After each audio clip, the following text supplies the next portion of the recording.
शोहर की वफात के बाद मैंने अपनी जवान बेटियों को सिलाई सेंटर भेजना शुरू कर दिया ताकि वो ये हुनर सीख कर कुछ कमाने के लायक हो जाएं और घर के अखराजात में मेरी मदद कर सकें।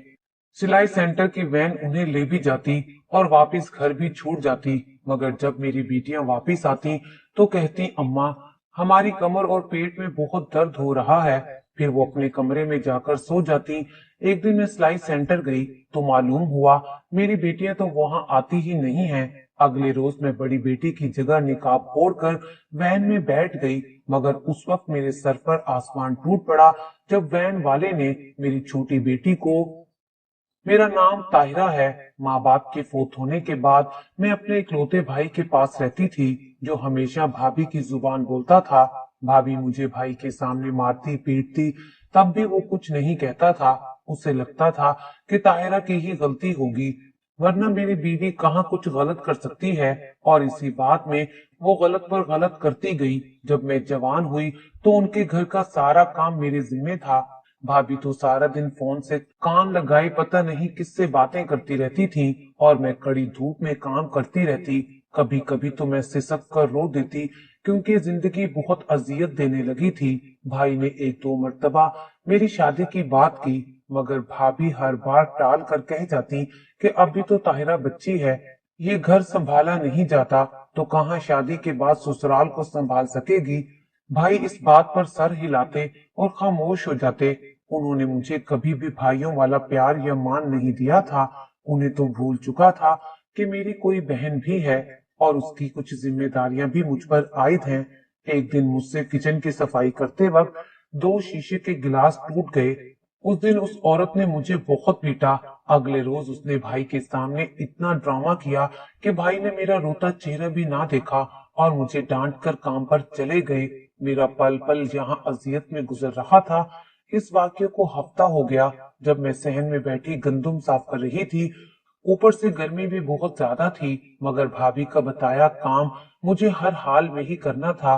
तभी बाहर एक आइसक्रीम बेचने वाला आया, जिसकी आवाज सुनकर मेरा दिल आइसक्रीम खाने को ललचा उठा। मैंने चुपके से अंदर देखा तो भाभी सो रही थी।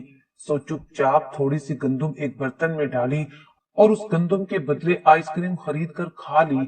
वो फेरी वाला बिल्कुल जवान था और खूबसूरत भी था। मैंने सोच लिया था इस घर में रहना है तो थोड़ी बहुत चालाकी, झूठ और मक्कारी से ही काम लेना पड़ेगा। यही सोचकर मैंने एक पुराने से थैले में कुछ गंदुम छुपाकर रख दी। अब रोज दोपहर को छुप कर आइसक्रीम खाती। आहिस्ता आहिस्ता मेरी उस फेरी वाले से वाकफियत बढ़ती गई और हम में दोस्ती हो गई। शायद मैं ऐसा कभी ना करती, मगर जितनी कैद और अजियतनाक मेरी जिंदगी को बना दिया गया था, कहीं न कहीं तो मुझे भी फरार हासिल करना था। अब मैं उस आइसक्रीम वाले, जिसका नाम अरशद था, उसके मुतल्लिक ही सोचती रहती थी। दुनिया के लिए वो फेरी लगाता होगा, मगर मेरे लिए वो किसी शहजादे से कम नहीं था। अरशद के अम्मी अबू नहीं थे, एक बहन थी मेरी जितनी। सो उसे मुझसे शादी पर कोई एतराज नहीं था, जबकि मेरे पास रुकावट और एतराज दोनों ही भाई भाभी की शक्ल में मौजूद थे। मैं चाहकर भी उन्हें उसके लिए कभी कायल ना कर पाती। मैंने घर से भागने का फैसला कर लिया और कभी वापस यहाँ लौटकर न आने की कसम भी खा ली। भाई और भाभी एक शादी में गए हुए थे और मैं घर पर अकेली थी। उनके जाते ही मैंने अपने दो चार जोड़े एक बैग में डाल लिए। अम्मा मेरे लिए सोने की दो चूड़ियां छोड़कर गई थी। वहां से दो चूड़ियां उठाई और बाकी कुछ जरूरत का सामान उठाया और अरशद के साथ फरार हो गई। तकरीबन 1 घंटे बाद हम दोनों उसके छोटे से घर में पहुंचे। अरशद की बहन का नाम नाइला था। वो मुझसे मिलकर बहुत खुश हुई और मेरे आने से पहले ही मजेदार सा खाना तैयार करके बैठी थी। खाना खाने के बाद हम तीनों अदालत पहुंच गए। अगले 2 घंटे में हमारा निकाह हो चुका था और वो ताहिरा, जिसकी कोई पहचान नहीं थी, आज अपने शोहर की इज्जत बने सर फखर से उठाई खड़ी थी। मैं बहुत खुश थी। मेरी जिंदगी बहुत हसीन हो गई थी। नाइला को मैं कुछ भी ना करने देती और सारा काम अपने हाथों से करती। वो भी चंद ही दिनों में मेरी गुरविदा हो गई थी। उसे पढ़ने का बहुत शौक था और वो सारा सारा दिन पढ़ाई करती रहती थी। अरशद अपनी बहन नाइला के लिए रिश्ता ढूंढने लगा। मुझे अभी वो छोटी लगती थी, मगर मैं इस मामले में नहीं बोली क्योंकि मुझे अपना वक्त याद आ गया जब मेरा भाई मेरी शादी करना चाहता था और भाभी ने ऐसा नहीं होने दिया था। सो मैं चुप कर गई। उसके इम्तिहानात होते ही हमने एक अच्छी जगह देखकर नाइला की शादी कर दी। मैं अब घर में बिल्कुल अकेली होती थी। हर वक्त दिल घबराता था, लेकिन ये तन्हाई भी खुदा ने मुझे अपनी रहमतों से नवाज कर खत्म कर दी थी। मेरी 2 जुड़वा बेटियां पैदा हुई थी। अरशद के तो पैर ही जमीन पर नहीं टिक रहे थे जब उनके हाथों में 2 नन्ही कलियां थमाई गईं। इसी खुशी में वो मिठाई लिए बाहर गए तो कभी नहीं लौटे। उनकी उम्र बस बेटियों को देख लेने तक ही थी। एक तेज रफ्तार ट्रक उन्हें कुचलता हुआ चला गया और वो अपनी आखिरी सांसें सड़क पर ही पड़े ले रहे थे। उस अस्पताल में एक नर्स हमारे मोहल्ले की भी थी और मुझे अच्छी तरह जानती थी। ये बुरी खबर सुनकर मेरा जहन ही माऊफ हो गया था और अगले 2 दिन तक मुझे होश ही नहीं आया। उसी नर्स ने मेरी देखभाल की और मेरी बच्चियों को संभाला। अरशद के बाद जीना बहुत मुश्किल था, मगर इस बात की हिम्मत मुझे अपनी बच्चियों की जानिब देखकर मिलती। जब उनकी शक्लें देखती तो इदराक होता कि इनके पेट भी पालने हैं। अरशद के जाने के बाद नाइला 2 हफ्ते मेरे पास रहकर वापस चली गई। रात में कई मर्तबा उठकर अपने छोटे से घर का दरवाजा देखती, कहीं गलती से खुला तो नहीं रह गया। अगर छत पर कभी बिल्लियां भागती तो शोर पैदा होता, जिसके बाद मैं पूरी रात जागते हुए गुजार देती। दिन के उजाले में भी घर के दरवाजे को ताला लगाकर रखती। बच्चियां छोटी थीं, उन्हें मैं घर पर छोड़कर नहीं जा सकती थी। अपनी माँ की 2 चूड़ियां जो मैं घर से भागते वक्त उठा लाई थी, करीबी एक सुनारे को बेच दी।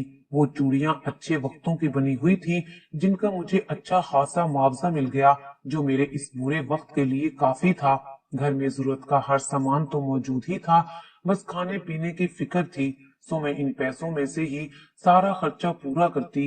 ऊपर से नायला भी वक्तन फवक्तन मुझे पैसे देती रहती। वो पैसे लेने का मेरा दिल तो नहीं करता था, लेकिन जब तक बच्चियां बड़ी नहीं हो जाती तब तक मुझे घर रहकर ही उनका ख्याल रखना था। जब बच्चियां साल भर की हुई तो अपनी गली में ही एक घर की सफाई करने लगी। दोनों बच्चियों को सुबह सोते छोड़कर मैं जल्दी से सारा काम करके आती। जैसे तैसे करके जब बच्चियां 3 साल की हुई तो अब हमारा खर्चा भी बढ़ चुका था और घर बैठने से गुजारा नहीं था। मैंने एक सरकारी स्कूल में मैडम की मिन्नत करके आया का काम करने लगी और वहीं मैं अपनी बच्चियों को भी साथ ले जाती। अभी चूंकि वो छोटी थी, पढ़ लिख नहीं सकती थी, लेकिन सारा दिन मेरी नजरों के सामने रहती और मैं उनका ख्याल करती। अरशद की ख्वाहिश थी कि उसके बच्चे बहुत ज्यादा पढ़ें और खुद को इस जिंदगी से निकलकर पढ़े लिखे लोगों की जिंदगी में शामिल करें। मेरी बच्चियां अब 4 साल की हो चुकी थीं। एक रोज मैं ऐसे ही स्कूल में बच्चियों को संभाल रही थी। जब भाभी वहां आई तब मालूम हुआ कि उनकी बेटी भी यहीं पर पढ़ती है। मुझे देखते ही वो सीधा मेरी तरफ आई और भरे स्कूल के सामने मेरे मुंह पर थप्पड़ लगाकर गालियां निकालने लगी। वो बच्चों की ब्रेक का वक्त था और पूरा स्कूल मेरी इस बेइज्जती का गवाह था। भाभी ने सिर्फ इसी पर इक्तफा नहीं किया, बल्कि मेरी पिछली सारी जिंदगी को वहां खड़े तमाम बच्चों के सामने तार तार कर दिया। मेरी बच्चियां भी उन्हीं सब बच्चों में खेल कूद रही थीं। भाभी के थप्पड़ लगाते ही मेरे पास आ गईं। उस औरत ने मुझ पर जितने इल्जाम लगाने थे लगा दिए, फिर मेरी बच्चियों को देखते ही उन्हें मारने को लग गई। लेकिन शुक्र है इस तमाशे की खबर किसी ने मैडम को कर दी थी और वो खुद ही बाहर आ गईं और इस मजीद बढ़ते तमाशे को रोककर मुझे और भाभी को अपने दफ्तर में बुला लिया। भाभी ने वहां भी कोई शर्म या लिहाज नहीं रखा और चिल्ला चिल्ला कर मेरी किरदार कशी करती रही, जबकि मैं चुपचाप एक जानिब अपनी दोनों बच्चियों को लेकर खड़ी थी। फिर वही हुआ जो होना था। मैडम ने भाभी की बेटी को स्कूल से निकाल दिया। उनके मुताबिक वो ऐसी औरत की बच्ची को तालीम नहीं दे सकती जिसकी माँ को ही तालीमी इदारे की इज्जत का ख्याल ना हो। साथ ही मुझे भी नौकरी से निकाल दिया। एक मर्तबा फिर उस औरत ने मेरा सहारा छीन लिया, मेरी बच्चियों के हलक में उतरने वाले निवाले छीन लिए। उसे तो और बहुत से स्कूल मिल जाने थे अपनी औलाद के लिए, मगर मेरा और मेरी औलाद का क्या बनना था। वापसी के कदम उठाते हुए बस इसी तरह के सवाल मेरे जहन में गर्दिश कर रहे थे। मैं चुपचाप घर वापस आ गई। लेकिन यही तो खुदा की कुदरत है, जब आपके लिए एक रास्ता बंद हो रहा हो तो दूसरा खुद ब खुद ही खुल जाता है। शाम को मेरी नन नाइला मुझसे मिलने चली आई। मैंने हमेशा उसकी खूब आवभगत की थी, क्योंकि मेरी मरहूम अम्मा कहती थी, मेहमानों को अपनी बिसात से बढ़कर खिलाना, ताकि उनके हिस्से की बरकत भी तुम्हारे खाने में दाखिल हो जाए। सो मेरे पास जितने पैसे थे उनसे जाकर मैं गोश्त ले आई और तंदूर से रोटियां बनवा लाई। मुझे ये फिक्र नहीं थी कि कल हम क्या खाएंगे, क्योंकि रिस्क का वादा खुदा ने खुद किया था। सो ये परेशानी का हिस्सा नहीं था। भाभी, मैं कुछ कहना चाहती हूँ, अगर आप मेरी बात का मान रखें तो नाइला ने ऐसी बात तो कभी भी नहीं की थी। सो मैं भी उसके करीब हो गई। हाँ नाइला, बोलो, आज तक तुमने ऐसे तो कभी इजाजत नहीं मांगी।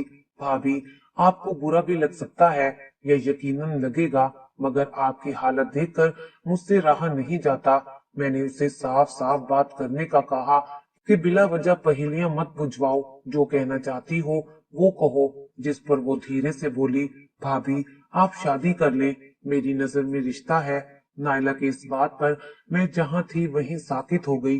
भला अरशद के जाने के बाद मैं किसी और से शादी की ख्वाहिश कैसे कर सकती हूँ। देखो नाइला, तुम मेरी पूरी जिंदगी से वाकिफ हो, मगर मैंने ना ऐसा कभी सोचा है, ना ही मुझे कोई ख्वाहिश है। भाभी, मुझे पता चला है कि आपको स्कूल से निकाल दिया गया है। उस स्कूल की एक उस्तानी मेरे मोहल्ले में रहती है। अपने बच्चे को उसके पास ट्यूशन छोड़ने गई तो उसने बताया था, इसीलिए मैं भागी भागी आपके पास चली आई। अब आपके मेके वाले इसी शहर में रहते हैं। बहुत बार उनसे आपका टकराव भी हुआ होगा। फिर ऐसे में आप अपनी बच्चियों की अच्छी तरबियत कैसे कर सकेंगी। नाइला की बात में दम जरूर था, लेकिन मैं दूसरी शादी करके अपनी बच्चों के मुस्तकबिल का खतरा मोल नहीं ले सकती थी। जो भी था, जैसे भी था, मुझे इसी तरह रहना था। नाइला, तुम्हारी बात तो दुरुस्त है, मगर मैं शादी नहीं कर सकती। हाँ, अगर कभी दूसरे शहर मुंतकिल होने का मौका मिला तो एक लम्हा जाया नहीं करूंगी।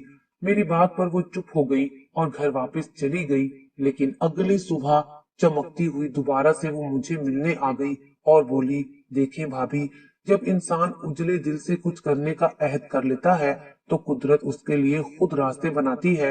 मेरे शोहर को उनके जानने वालों ने एक औरत का कहा है जो एक यतीम खाने में बच्चों को संभाल सके, उसे वहां रिहाइश मिलेगी और तनख्वाह भी गुजारे लायक है।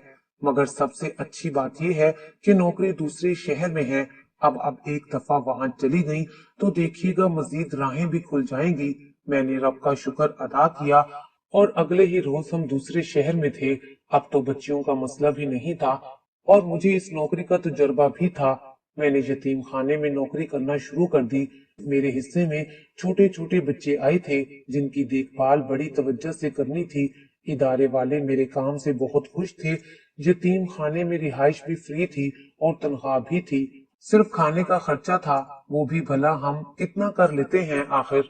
दिन अच्छे गुजरने लगे। मैंने अपनी बच्चियों को स्कूल में दाखिल करवा दिया। मुझे यकीन था कि एक रोज मेरी दोनों बच्चियां कुछ न कुछ बनकर ही दम लेंगी। बिलाशुबा मैं पढ़ी लिखी ना थी, मगर मुझे बहुत शौक था अपनी बच्चियों को पढ़ाने का। तो रोज शाम के वक्त मैं उनके बस्ते खुलवा कर उनसे होमवर्क करवाती या उन्हें लिखते हुए देखती तो बेइख्तियार मेरी आंखें भीग जाती और मुझे अरशद की याद सताने लगती। सब कहते हैं बेवा है, जी लेगी, मगर मैं आप सबको बताती हूँ, बेवा या तलाक याफ्ता दोनों के लिए जीना बहुत मुश्किल होता है।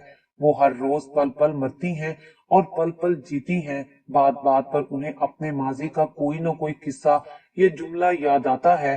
अरशद की अचानक मौत पर तो मैं बिल्कुल पागल ही हो गई थी, मगर अब जाकर कुछ संभली तो अपनी बच्चियों की प्यारी प्यारी हरकतें देखकर फिर से उसकी याद आती। ऐसे ही करते करते मेरी बच्चियां कब बड़ी हो गईं, पता ही ना चला। स्कूल के बाद मैंने उनका दाखिला एक दस्तकारी कॉलेज में करवा दिया, जहां उन्हें तालीम के साथ सिलाई कढ़ाई का काम भी सिखाया जाता। मैं अभी भी यतीम खाने में काम करती थी। अपने शोहर अरशद का घर मैंने अपनी नन नाइला को दे दिया था। मैं कैसे उसकी चीज पर अपना हक जमाती।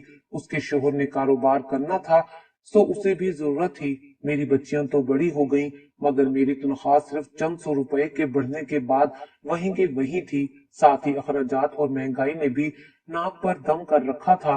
मेरी बेटियों को कॉलेज वहां से दूर था, उन्हें लेने के लिए वैन आया करती थी।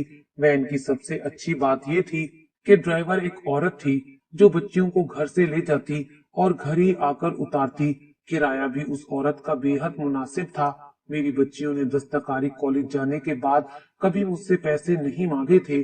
जब भी मैं उन्हें पैसे देने की बात करती तो वो कहती कि उस्तानी उनसे कुछ नए सूट सिलवा लेती हैं और बदले में उन्हें पैसे दे देती हैं, इसीलिए उन्हें पैसे नहीं चाहिए। मुझे अपनी बच्चियों पर बहुत फख्र होता था क्योंकि रोज ही थोड़े बहुत पैसे मुझे भी लाकर देती थी।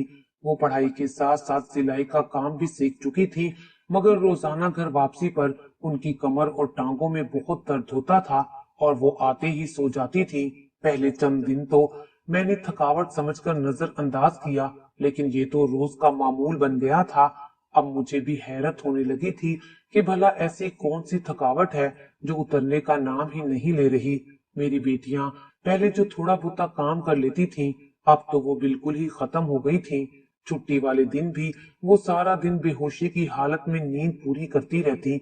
ऊपर से अजीब बात ये थी कि वो मुझे कुछ बताती भी नहीं थी। मेरी दोनों बेटियां अब तो रोजाना बहुत से पैसे लाने लगी थीं। अब मुझे पैसों वाली बात पर शक होने लगा था। एक दिन मैं उनके कॉलेज चली गई, लेकिन वहां जाकर मालूम हुआ कि मेरी बेटियां तो कॉलेज आती ही नहीं हैं। ये सुनकर मेरे कान साए साए करने लगे कि कॉलेज नहीं जाती तो कहाँ जाती हैं। मैंने सूट सिलाई वाली बात उस्तानी से पूछी तो उस्तानी हंसने लगी कि भला अभी कॉलेज में आए हुए 3 माह हुए हैं, इन बच्चियों से हम नए सूट सिलवा कर क्यों अपनी नौकरी को खतरे में डालेंगे। कोई भी लड़की ऐसी नहीं है जो 3 माह में सूट सिलाई करना सीख जाए। मैं वापिस आ गई और पूरी रात में जागती रही। मुझे किसी पल भी सुकून नहीं मिल रहा था। बच्चियों से मैंने कुछ नहीं पूछा कि शायद वो मुकर जाती। मैं सब कुछ अपनी आंखों से खुद देखना चाहती थी। ना जाने जब आप किसी चीज का इंतजार करते हैं तो वो इतनी दूर क्यों हो जाती है। वो सुबह भी बहुत मुश्किल से हुई थी। मैंने बड़ी बेटी को छुट्टी करवाई कि आज मेरी जगह यतीम खाने तुम चली जाओ। मेरी बात पर वो हिचकिचाई मगर फिर चली गई। मैंने उसकी जगह निकाब ओढ़ा और छोटी बेटी को लिए गाड़ी में आकर बैठ गई, मगर उस वक्त मेरी तो जान निकल गई जब औरत ने आधे रास्ते में वैन रोक दी और मुझे मरियम यानी मेरी बड़ी बेटी समझकर एक प्याला थमा दिया। मैं पागलों की तरह उस प्याले को देख रही थी। छोटी बेटी को कुछ भी बोलने से मना कर रखा था।